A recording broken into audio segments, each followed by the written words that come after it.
बंगाल की लोक कथाओं में ना एक ऐसी आवाज़ की बात होती है जो सिर्फ रात के अंधेरे में सुनाई देती है। एक ऐसी आवाज़ जो आपको बुलाती है और अगर आपने जवाब दे दिया तो शायद आप कभी वापस नहीं लौट पाएंगे। जरा सोचिए, आधी रात का सन्नाटा है, आपको बाहर से कोई अपना आवाज देता है, पर आप जानते हैं कि वो तो आपके बगल वाले कमरे में ही सो रहा है। तो फिर दरवाजे पर कौन है? और यही सवाल जुड़ा है एक कहानी से जो आर्यन नाम के एक लड़के के साथ घटी थी। चलिए जानते हैं कि उस रात आखिर हुआ क्या था।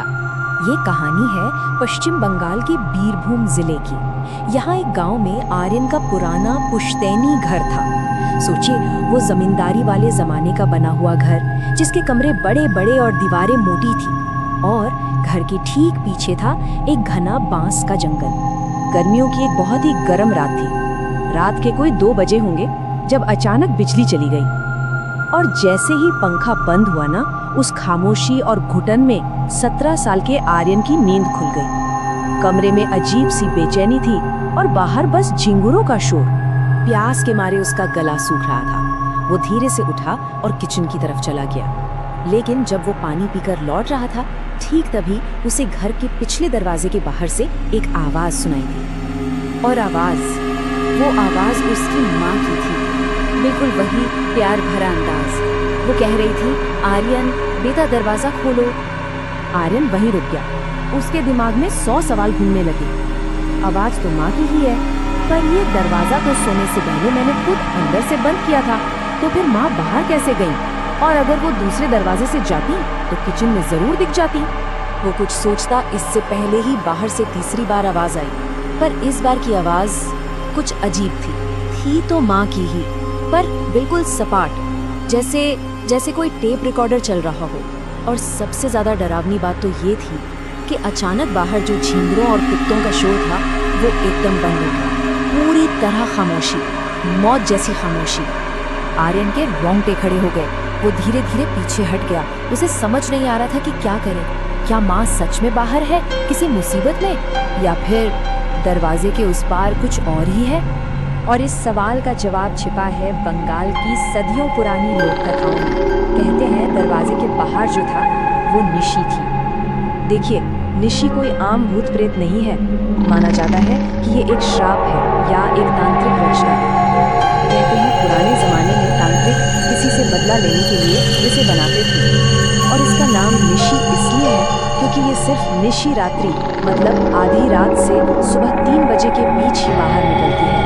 तो इसकी पहचान क्या है? पहली बात, इसका कोई साफ चेहरा नहीं है, मतलब एक धुंधला सा साया। और इसकी सबसे बड़ी ताकत है आवाज की नकल करना। ये किसी की भी आवाज निकाल सकती है, खास तौर पर आपके किसी करीबी की।